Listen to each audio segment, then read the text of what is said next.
உலகெங்கும்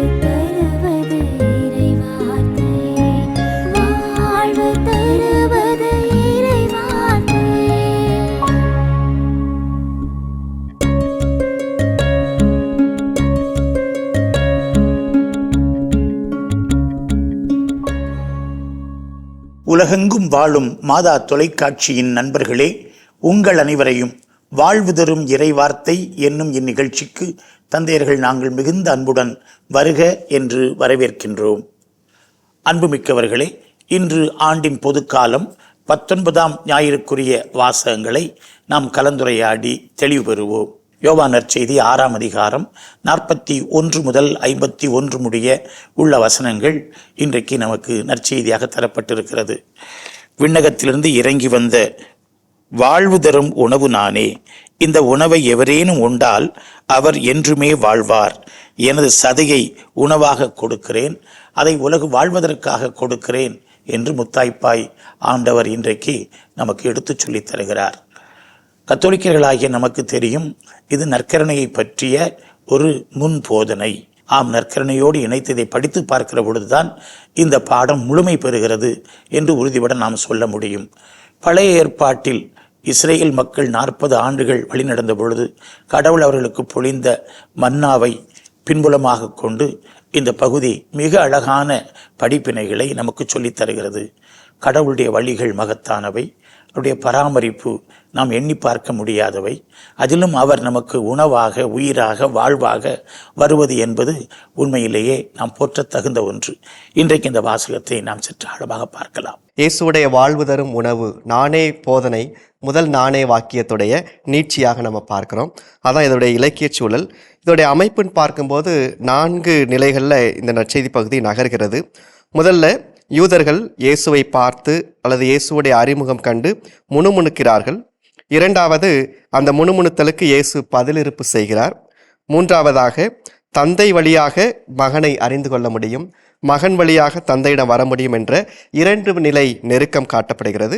கடைசியில் இயேசு மறுபடியும் தன்னை வாழ்வு தரும் உணவு நானே என முன்வைத்து முடிக்கிறார். இப்போ முதல்ல அறிமுகம் அப்படிங்கிறதுல தொடங்கி அங்கே அறிதல் என்ற நிலையில் நகர்கிறது. அவங்க இயேசுவோடைய அறிமுகத்தை பற்றி அந்த முணுமுணுத்தல் தொடங்குகிறது. இவர் நமக்கு தெரிந்தவர் தானே, ஃபெமிலியாரிட்டி. ஆனால் அறிமுகம் முக்கியமல்ல, அறிதல் தான் முக்கியம். அந்த அறிதல் கற்றுக் கொடுத்தல்ல வருகிறது என்பது இயேசுடைய முதல் போதனையாக இருக்கிறது. இங்கே முணுமுணுத்தல் அப்படிங்கிற ஒரு வார்த்தையை மட்டும் பார்க்கும்போது, முணுமுணுத்தல் என்பது பேசுவதற்கும் மௌனமாக இருப்பதற்கும் ஒரு இடையே உள்ள ஒரு நிலை. பேசுறது நம்ம நேரடியாக உரிமையாக உள்ளவங்க பேசிடுறோம், உரிமையாக பேச முடியாதவங்க அமைதியாக இருந்துடுறோம்.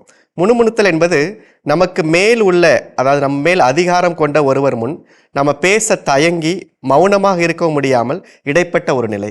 அப்போ ஒரு வகையில் இயேசுவை ஏற்றுக்கொள்கிறார், அவருடைய அதிகாரத்தை ஏற்றுக்கொள்கிறார், அதனால தான் முணுமுணுத்தல் நடக்கிறது. இன்னொரு வாக்கியம் பார்க்கும்போது யூதர்கள், இதுவரைக்கும் மக்கள் அப்படின்னு இருந்தது, இப்போ யூதர்கள்ங்கிற ஒரு மாற்றம் வருகிறது. யூதர்கள் என்று பார்க்கும் பொழுது இங்கே இயேசு யோவான் நற்செய்தியில் யூதர்கள் என்பது எப்போவுமே எதிர்மறையான பயன்பாடு தான். இயேசுவுக்கு எதிராக இருக்கக்கூடிய எதிரிகள் எல்லாமே யூதர்கள் என்று காட்டப்படுகிறார்கள். இந்த முணுமுணுத்தல் வார்த்தை இந்த கிரேக்க மொழியில் கொன்கூத்சோ என்ற வார்த்தை இங்கே பயன்படுத்தப்பட்டிருக்கிறது. இதே வார்த்தை தான் இந்த கிரேக்க மொழியிலான செப்துவாஜியன்த்தில் இதே வார்த்தை இஸ்ராயல் மக்கள் பாலை நிலத்தில் நடந்து வந்த பொழுது பல இடங்களில், உதாரணமாக விடுதலை பயன் நூல் 15:24, அதே போல் சென்ற வாரம் படித்த முதல் வாசகம் 16:2, 7, 17, எண்ணிக்கை 11:1 எல்லா இடத்துலையும் இதே வார்த்தை தான் கொடுக்கப்பட்டிருக்கு. இதனுடைய அர்த்தம்னா ஏன் முணுமுணுத்தனர்? பழைய ஏற்பாட்டில் அந்த விடுதலை பயனுள்ள இஸ்ராயல் மக்களுடைய நம்பிக்கையின்மை இதே வார்த்தை இங்கே பயன்படுத்தப்பட்டிருப்பதன் வழியாக இதே மக்களும் அந்த யூதர்களும் அதே போல நம்பிக்கையற்ற நிலையில் இருக்கிறார்கள் என்பதை உணர்த்தும் வண்ணமாகத்தான் அந்த முதல் நிலை நாம் புரிஞ்சிக்கலாம்.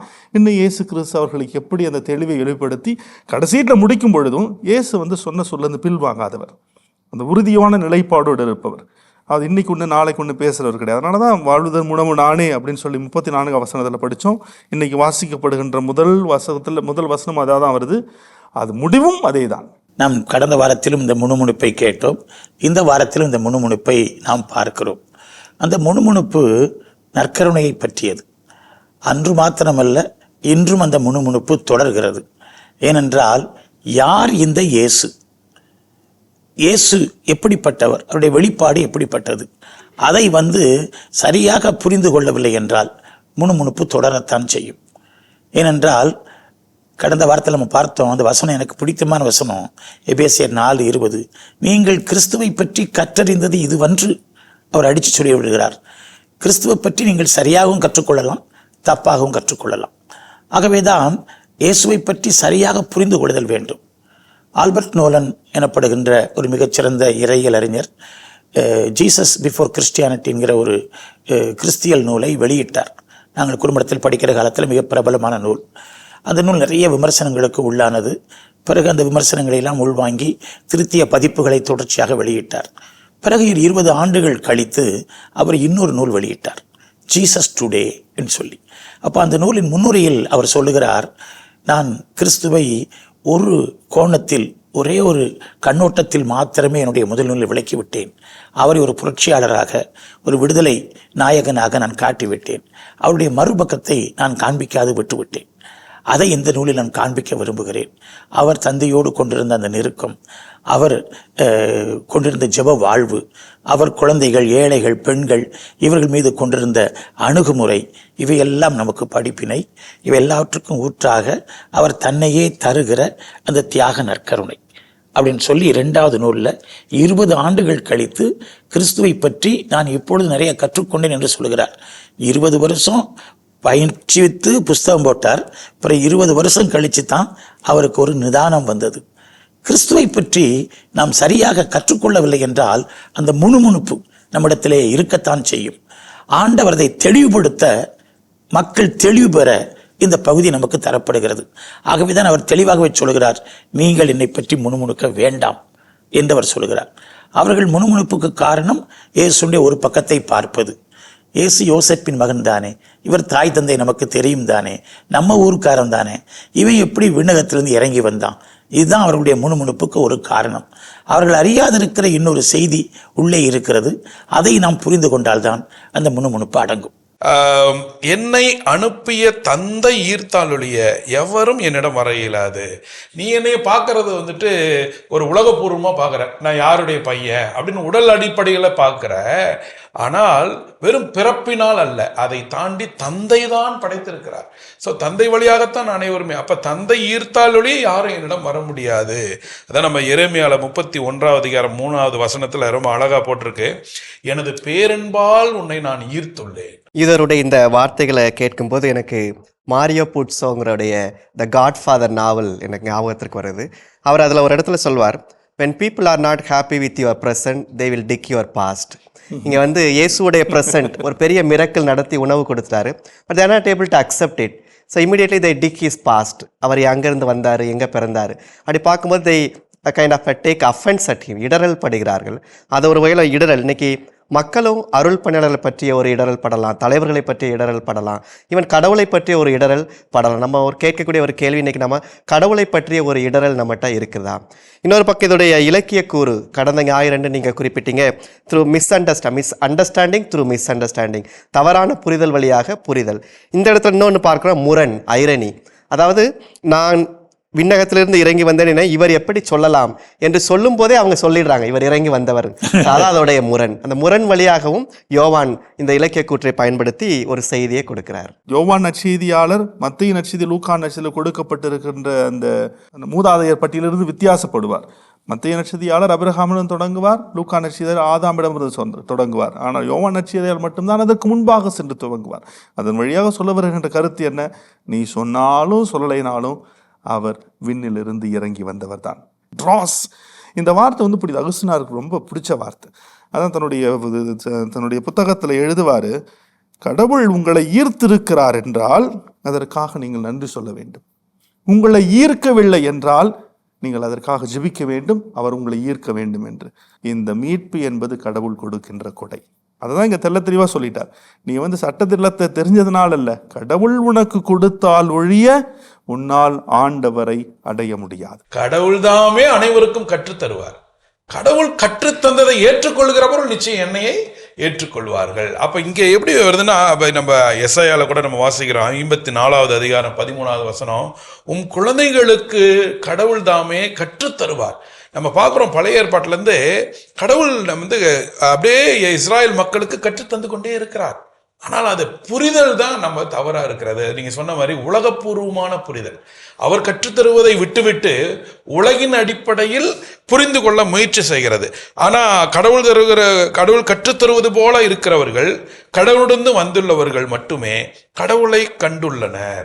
அப்ப கடவுளிடமிருந்து வருகிற அல்லது கடவுள் கற்றுக் கொடுக்கிறவர்கள் நிச்சயம் என்னைய ஏற்றுக்கொள்ள முடியும். ஆனா அந்த உலகப்பூர்வமா கற்றுத்தருவதை ஏற்றுக்கொள்கிறவர்கள் என்னை ஏற்றுக்கொள்ள முடியாது அப்படிங்கிறதையும் அவர் ரொம்ப தெளிவா சொல்லிடுறாரு அவங்களுக்கு. யோவான் நற்செய்தியாளர் சொல்லுவார், கடவுளை யாருமே என்றுமே கண்டதில்லை, தந்தையின் நெஞ்சுக்கு நெருக்கமானவரும் கடவுள் தன்மை கொண்டவருமான ஒரே மகனே அவரை வெளிப்படுத்தியுள்ளார். அப்ப எல்லாமே அதனோட கட்டமைக்கின்றது என்னன்னா, விண்ணிலிருந்து இறங்கி வந்த உணவு நானே. அப்ப கடவுளோட நெருக்கமா இருக்கிறவங்க, அவரை பார்த்தவர்கள் மட்டும்தான் அதை சொல்ல முடியும். அது தான் என்பதை அந்த ஒரு இறையியல் கண்ணோட்டத்தில் ஆழத்துக்கு அவர்களை அழைத்து செல்வதாக பார்க்கிறேன். தந்தைக்கும் மகனுக்கும் இருக்கிற அந்த ஒரு உறவு, அந்த ஒரு நெருக்கம், அதில் ஏற்படுகிற அந்த ஒரு வெளிப்பாட்டு தன்மை, அதனை அவர் இங்கே அழகாக நமக்கு விளக்குகிறார். மூவரு கடவுள் இருக்கக்கூடிய அந்த இறைத்தன்மையை, மூவரு கடவுள் விளங்குகிற அந்த இயல்பை அவர் நமக்கு கற்றுத்தருகிறார் என்றே இங்கே பார்க்கிறோம். இது அவர் கற்றுத்தருவதால் நமக்கு வெளிப்படுத்தப்படுகிறது. இதை புரிந்து கொள்வது கொஞ்சம் கடினம்தான். ஆகவே தான் சொல்லுகிறார், என்னை நம்புங்கள், நீங்கள் வாழ்வு பெறுவீர்கள். சாக்ரமென்டம் காரித்தாத்திஸ் எனப்படுகிற ஒரு அப்போஸ்தலிக்க கடிதத்தை திருத்தந்தை பெனடிக்ட் அவர்கள் 2012ஆம் ஆண்டு நமக்கு தந்தார்கள். அந்த கடிதத்தில் 3 தலைப்புகள் இருக்கின்றன. நற்கருணை ஒரு மறைபொருள். முதல் தலைப்பு, மறைபொருளாகிய நற்கருணையை நம்புவோம். 2வது தலைப்பு, மறைபொருளாகிய நற்கருணையை கொண்டாடுவோம். 3வது தலைப்பு, மறைபொருளாகிய நற்கருணையை வாழ்வாக்குவோம். ரொம்ப அழகாக திருத்தந்தை சுருக்கமாக அதில் அழகாக சொல்லி கொண்டு போயிருப்பார். அதில் முதல் பகுதி, நற்கருணை ஒரு மறைபொருள், அதை நம்ப வேண்டும். கிறிஸ்து யார்? அவர் யோசேப்பின் மகன், மரியாளின் மகன், நாசரேத்துக்காரர், நம்ம ஊருக்காரர், நமக்கு தெரிஞ்சவர், தச்சன், எல்லாம் உண்மைதான்.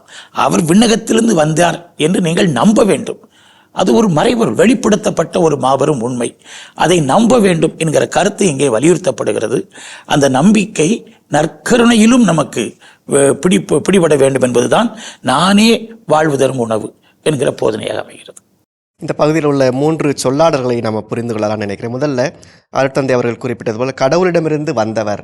அப்போ அந்த சொல்லாடலை பயன்படுத்துகிற வழியாக இயேசு அவருடைய முணுமுணுத்தலுக்கு ஒரு வகையான பதில் தருகிறார். நான் யோசேப்பிலிருந்து வந்தவர் அல்ல, கடவுளிடமிருந்து வந்துள்ளவர். இப்போ கடவுளிடமிருந்து வந்துள்ளவரை அதோடைய முகவுரை புரோலாக்கடை வைத்து பார்க்கும்போது இயேசு கடவுளுடைய அந்த தோற்றம், கடவுள் இந்த உலகிற்கு இறங்கி வந்தவர் என்பது தெளிவாக காட்டப்படுகிறது.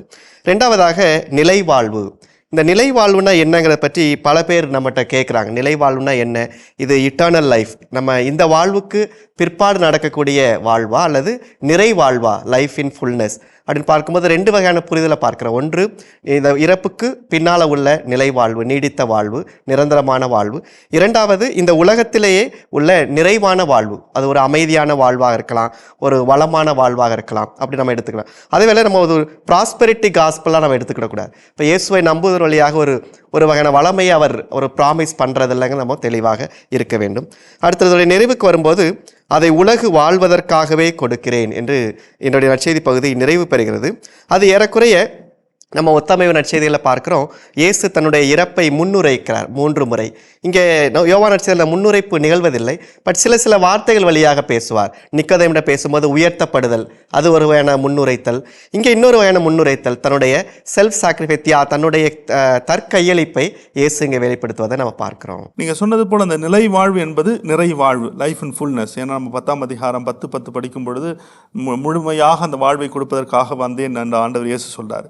இன்னொன்று, நிலை வாழ்வு என்பது இந்த மண்ணுலக வாழ்விலிருந்து தொடங்கி விண்ணை நோக்கிய பயணம். அதான் நம்மளுடைய திரு அவை பயணிக்கின்ற திரு அவை. அதனால் அந்த பயணிக்கின்ற திருவைன்னு புரிஞ்சுக்கிட்டு, அப்போ என்னுடைய பயணம் இங்கிருந்து தொடங்கி அப்படியே போயிட்டே இருக்குது. தொடர்ச்சியாக போகும் பொழுது அவருடைய முழுமையான நிலைவாழ்வு, நிறைவாழ்வு ஆண்டவரில் இருக்கும், முகமுகமாய் தரிசிக்கும் பொழுது கிடைக்கும் என்று கூட திரையாளர்கள் சொல்லுவார். அப்போ இதில் பார்க்கும் பொழுது நீங்கள் சொன்னீங்க அருமையான ஒரு வார்த்தை, இது சாக்ரிஃபிஷியல் லாங்குவேஜ். அந்த 51ஆம் வசனத்தை படிக்கும் பொழுது, மன்னாவை உண்டார்கள் மடிந்தார்கள், நம்பிக்கையோடு உள்ளும் பொழுது நிலை வாழ்வு கிடைக்கும். அப்போ தற்கையளிப்பு, வாலண்டரி சாக்ரிஃபைஸ், மனமுவந்து கொடுத்தல்.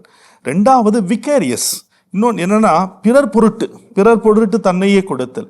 அப்போ இங்கே இயேசு கிறிஸ்து சொல்லுகின்ற வார்த்தை, அதனால தான் இந்த யோவான் நற்செய்தியை பொறுத்த வரைக்கும் சிலுவை என்பது கடைசியில் இல்லை, தொடக்கத்திலே இந்த சிலுவை கொஞ்சம் கொஞ்சமாக அந்த சொல்லிக்கிட்டே அதனுடைய சிலுவனுடைய மகத்துவத்தை, மகிமையை சொல்லிக்கொண்டே வருவார், மாட்சியை சொல்லிக்கொண்டே வருவார். அதனுடைய இடையாளம் தான் இங்கே 6ஆம் அதிகாரத்தில் நம்ம பார்க்குறோம். அப்போ இயேசு கிறிஸ்து சொல்லுகின்ற வார்த்தை நாம் அந்த கல்வாரி மலையோடு பொருத்தி பார்க்கும் பொழுது இந்த 6ஆம் அதிகாரம் தெள்ள தெளிவாக தெரியும். தன்னை பற்றி தன்னையே கொடுப்பதன் வழியாக, பிறர் பொருட்டு தன்னையே கொடுப்பதன் வழியாக ஆண்டவர் எப்படி மேலிருந்து இறங்கி வந்து எனக்கு உணவாக மாறினார் என்று நான் நம்பும் பொழுது அதை நான் கொண்டாடுவேன். அதை நான் கொண்டாடும் பொழுது அதை நான் வாழ்வாக்குவேன். இந்த நற்கருணை அப்படிங்கிறத பார்க்குறப்ப வாழ்வு, நிலைவாழ்வு, உயிர்ப்பு, இந்த ஒரு விஷயத்தை ரொம்ப மீண்டும் மீண்டுமாக நமக்கு தந்துட்டே இருக்கு. மீண்டும் மீண்டும் அவர் சொல்றாரு, என்னை உண்பவர் நிலைவாழ்வு பெறுவர். அடுத்தது இப்போ சொல்றப்ப ரொம்ப லிட்ரலா உண்பவரை இரவாமல் இருக்க செய்யும் உணவு, விண்ணகத்திலிருந்து இறங்கி வந்த உணவே. ஐ திங்க் நம்மளுடைய மனித வாழ்க்கைக்கே ஒரு மிகப்பெரிய ஒரு நம்பிக்கை தருகிற பகுதி இது. நம்ம வாழ்வுக்கு பிறகு, மனித வாழ்வுக்கு பிறகு ஒரு நிலை வாழ்வு உண்டு. நீங்க சொன்ன மாதிரி அந்த எட்டர்னல் லைஃப், அந்த புரிந்து கொள்றது நமக்கு ஒரு பெரிய ஒரு நம்பிக்கை தர்றதா இருக்கு. ஓகே, சாவு என்பது முடிவு அல்ல, சாவு என்பது அழிவு அல்ல, அதற்கு பிறகு ஒரு நிலைவாழ்வு உண்டு. அந்த நிலைவாழ்வுக்கான உணவை முன் சுவையாக இங்கேயே நான் தர்றேன். அப்ப நீ இங்க வாங்கி, இங்க நீ நற்கருணை பெறும்பொழுதெல்லாம் நான் விண்ணக உணவை நான் பெறுகிறேன், அப்படியாக ஒரு அந்த விண்ணக பயணத்திலே நான் இருக்கிறேன் அப்படிங்கிற ஒரு உணர்வை தருவதாக நம்ம கத்தோலிக்க கிறிஸ்தவர்கள் இதை நல்லா புரிஞ்சுக்கிட்டோம்னா நம்ம மனித வாழ்க்கை அழிவு அல்ல, முடிவு அல்ல, நம்ம தொடர்ந்து வாழப்போகிறோம். அதற்கான பயண உணவாக இந்த நற்கருணை இருக்கிறது, நிலைவாழ்வுக்கு அழைத்து செல்கிறது. அதுவும் இதை உண்போர் இறக்கவே மாட்டார். விவிலியம் இறப்பை 3 கண்ணோட்டங்களில் பார்க்கிறது.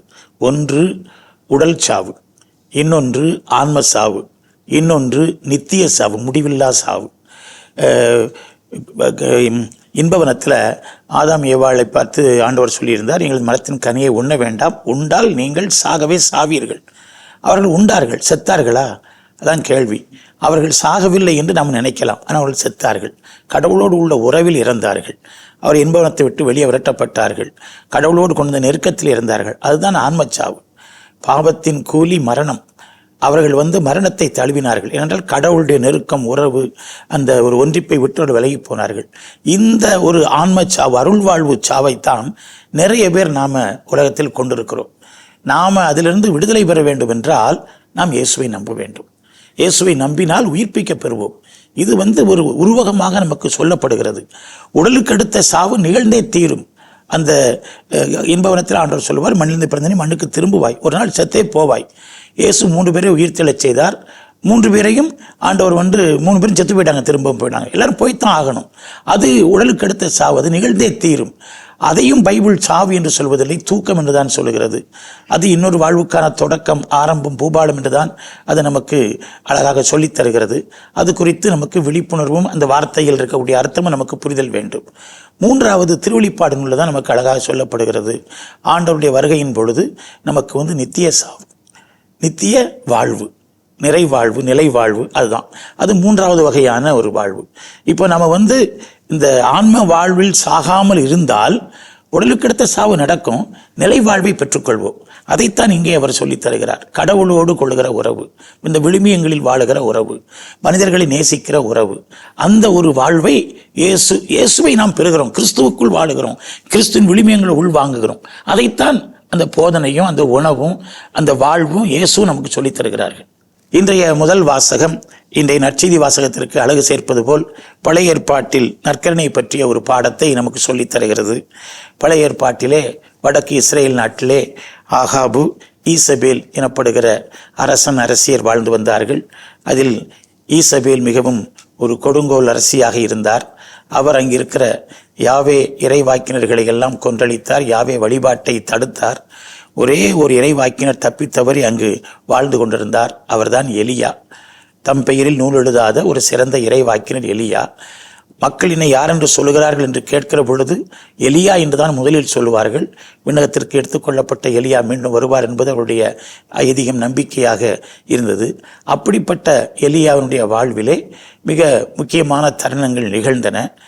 அவரை பற்றி நாம் சொல்ல தேவையில்லை. ஆனால் கர்மேல் மலையிலே போலி இறைவாக்கினர்களை, போலி குருக்களை, பாகால் தெய்வத்தை வழிபடுகிறவர்களை அவர் தோலுரித்து காண்பித்தார். உண்மை கடவுள் யாவே என்று எண்பித்தார். இது ஈசபேல் அரசிக்கு கோபத்தை உருவாக்கியது. ஆகவே ஈசபேல் அரசி இந்த எலியாவை நான் போட்டு தள்ளுவேன், கொன்று போடுவேன் என்று அவள் மிரட்டுகிறாள்.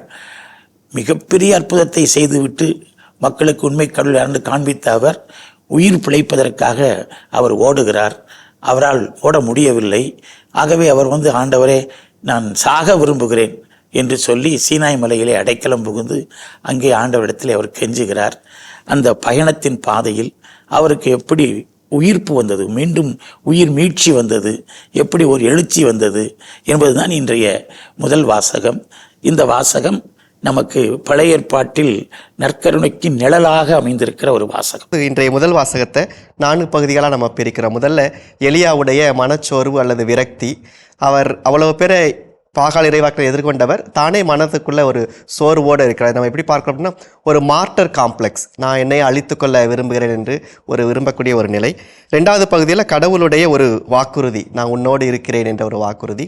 3வது அவருடைய தொடர் பராமரிப்பு, தொடர்ந்து உண்கிறார், உணவு கொடுக்கிறார். 4வதாக தொடர் பயணம். இந்த 4 நிலைகளை இதை நம்ம பிரிக்கலாம். அந்த எலியா இறை வாக்கினர், எலியா அப்படின்னாலே யாவே இஸ் மை காட், யாவே என்னுடைய கடவுள். நம்ம அவருடைய அதிகாரங்கள் நம்ம 1 அரசுகள் 17 படிக்கிறப்ப எனக்கு தெரிந்தவரை இயற்கையை கட்டுப்படுத்தி இறைவாக்கினர்கள் எலியாவை தவிர யாரும் இல்லை. மழை பெய்யாதுனாரு 3 ஆண்டுகள் மழையே கிடையாது, மழை வரும்னாரு மழை வந்துச்சு, சாரி பார்த்து கைம்பெண், எத்தனையோ விதமான புதுமைகள். 450 பாகால் இறைவாக்கினரை கொண்டவர் ஒரு அரசிக்கு பயந்து ஓடி ஒளிந்து கொண்டிருக்கிறார். அந்த ஆகாபரசன் முன்னாடி போய் நிற்பாரு, இந்த இஸ்ராயலில் கலகம் ஊட்டுகிறவர் நீர்தானா அப்படின்னு ஆகாபரசன் கேட்குறப்ப அவர் சொல்றார், தைரியமா சொல்றாரு, அவனை பார்த்து நான் இல்லை நீயும் உன் வீட்டாரும் தான் அவ்வளோ தைரியமா அரசன் முன்னாடி மார்தட்டி சொன்ன அந்த இறைவாக்கினர் ஒரு சூறை செடியில் அமர்ந்து கூனி குறுகி அமர்ந்து கொண்டு சொல்லுகின்ற செபம். இதெல்லாம் சில நேரம் நம்ம யோசிச்சு பார்க்கணும். மேலோட்டம் நம்ம கடந்து போயிடக்கூடாது. நம்ம வாழ்க்கையில கூட அந்த தொய்வற்ற நிலை, அந்த நம்பிக்கையற்ற நிலை இருக்கும். அதான் போப் பிரான்சிஸ் சொல்லுவார், when you don't feel like praying you have to pray because prayer is most needed that time அப்படின்னுவார். எப்பொழுதெல்லாம் நீங்கள் ஜெபம் செய்ய வேண்டாம் என்று உங்களுக்கு இருக்கிறதோ அப்பொழுதுதான் நீங்கள் ஜெபம் செய்ய வேண்டும், ஏனெனில் அப்பொழுதுதான் உங்களுக்கு ஜெபம் அதிகமாக தேவைப்படுவார். விவிலியத்தினுடைய ஒவ்வொரு கதாபாத்திரமும் மனிதருடைய வாழ்க்கைக்கான ஒரு பெரிய ஒரு உந்து சக்தி, ஒரு மாடல். அதை எலியாவுடைய வாழ்க்கை ஒரு பெரிய மாடல் ஆயிடுச்சு இன்னைக்கு. என்ன எப்பேற்பட்ட இறைவாக்கினர், நீங்க சொன்ன மாதிரி அவருக்குமே ஒரு மனசோர்வு. இது வயதின் அடிப்படையிலும் சரி, படிப்போ அல்லது அனுபவமோ எவ்வளவுதான் இருந்தாலும் சரி, ஏதோ ஒரு இடத்துல ஒரு சூழ்நிலையில மனச்சோர்வு வரலாம். இறை ஊழியர்களுக்கு அல்லது கடவுள் நம்பிக்கையாளர்களுக்கு, மனிதர்களுக்கு. அப்படிப்பட்ட நேரத்துல இது ஒரு பெரிய பூஸ்ட். இந்த பாடத்துடைய உளவியல் பகுப்பாய்வு அதை பார்க்கும்போது நற்செய்தி வாசகத்தோட அடிப்படையில் பார்க்கும்போது இயேசு நிலைவாழ்வை நிறைவாழ்வை முன்மொழிகிறார். அவர் லைஃப் இன்ஸ்டிங் கொடுக்குறாரு வைத்துக்கொள்வோம். அதுக்கு ஆப்போசிட்டாக ஒரு டெத் இன்ஸ்டிங்க்டை இங்கே பார்க்குறோம். நமக்கு எல்லாருக்குமே வரக்கூடிய ஒரு இன்னைக்கு உளவியலில் தற்கொலை எண்ணம். இன்னைக்கு அதிக நேரங்களில் சிறு இள வயதில் இருக்கிறவங்க இளைஞர்கள் தற்கொலை எண்ணத்தை தேடுவது, அல்லது ஒரு பெரிய சக்ஸஸ்ஃபுல் ஸ்டாராக இருப்பாங்க ஆனால் அவங்க தற்கொலை செய்து கொள்கிறாங்க. அதெல்லாம் நம்ம பார்க்கும்போது நம்ம பார்க்குறோம், இப்போ ஒரு பெரிய ஸ்டார்டம், அவருக்கு முன்னால் 400 பேருக்கு முன்னால் ஒரு பெரிய ஸ்பெக்டாகுலர் ஈவெண்ட் நடத்துகிறாரு. ஆனால் இமீடியட்டாக ஃபாலோட் பை எக்ஸிஸ்டென்ஷியல் லோன்லினஸ். அந்த கேப் அவரால் பண்ண முடியல. அதனால் அந்த டெத் இன்ஸ்டிங்க்ட் அவருக்குள்ள உள்ளது வெளியில் வருது. அதை 3 வகையில் அவர் சாக போகிறேன்னு சொல்கிறாரு. அதை நடத்தியும் காட்டுறாரு. ஃபஸ்ட்டு சூறை செடி கீழே உறங்குறாரு. சூறை செடிங்கிறது ஒரு பெரிய செடிங்கிற ஒரு கொடி, நம்ம வெத்தலை கொடி மாதிரி. அந்த வெத்தலை கொடியோட நிழலில் தூங்க முடியாது. ஆனால் அந்த வெத்தலை கொடி நிழலில் அந்த ஒரு வெயிலுக்கு எக்ஸ்போஸ் பண்ணி தூங்குறார். இப்போ முதல்ல வெயில் வழியாக இறப்பை உருவாங்கி கொண்டு பார்க்குறார். 2வது தூங்குதல் என்பதை ஒரு இறப்பை தழுவிக்கொள்வதற்கான ஒரு நாமளே முன்னெடுக்கக்கூடிய முயற்சி. நம்ம வீடுகளே பார்ப்போம், யாராவது அதிக நேரம் தூங்கிக்கிட்டு தான் நம்ம ரொம்ப கவனமாக இருக்கணும். ஏன்னா அவங்களுடைய மனதில் உள்ள அந்த பயத்தையோ தயக்கத்தையோ சோர்வையோ வெளிப்படுத்த முடியாமல் அந்த தற்கொலை எண்ணத்துடைய ஒரு பெரிய அறிகுறியே தூக்கம், நீண்ட தூக்கம். 3வதாக உணவு மறுத்தல். இவர் உணவு உண்ண மறுக்கிறார். அதனால தான் முதல்ல உணவு சுட சுட வைக்கப்பட ஒரு டெம்டேஷன் கொடுப்பாருக்காங்க. 2வது அதுக்கு ஈல்டு பண்ணதுனால தான் தட்டி எழுப்பி கொடுக்கக்கூடிய ஒரு நிலை. அப்போ இன்னைக்கு இதை நம்முடைய குடும்பங்களில் பொருத்தி பார்க்கும்போது, ஒன்று நம்ம தனிப்பட்ட வாழ்வில் எந்த ஒரு நிலையிலையும் அந்த டெத் இன்ஸ்டிங்க்ட் நம்ம மேலே வர விடாமல் நம்ம பார்த்துக்கிடணும் ஒன்று. 2வது நம்ம அருகில் இருக்கிறவங்க, தெரிஞ்சவங்க, உறவினர்கள் இந்த மாதிரி சோர்வினால் கஷ்டப்பட்டாங்கன்னா உடனடியாக நம்ம அவங்கள தேடி போய் உணவு கொடுத்தல். உணவு கொடுத்தல்ங்கிறது ஒரு பயணத்திற்கான தொடர்பான ஒரு ஊக்கத்தை கொடுத்தல் என்பது நமக்கு கற்றுக்கொள்ள வேண்டும். மனித குலத்திற்கு இன்றைக்கு சவாலாக இருப்பது, மிகப்பெரிய சவாலாக இருப்பது சாவுதான். மருத்துவம், தொழில்நுட்பம், விஞ்ஞானம் எல்லாம் வளர்ந்திருக்கிறது. ஆனாலும் சாவை மனிதர்களால் நிறுத்திவிட முடியவில்லை. இன்றைய மருந்துகளால் கூட கொஞ்ச நாட்கள் நீங்கள் தள்ளி போடலாம். ஆனாலும் சாவு என்பது மனிதகுலத்திற்கு மிகப்பெரிய சவாலாகவே இருக்கிறது.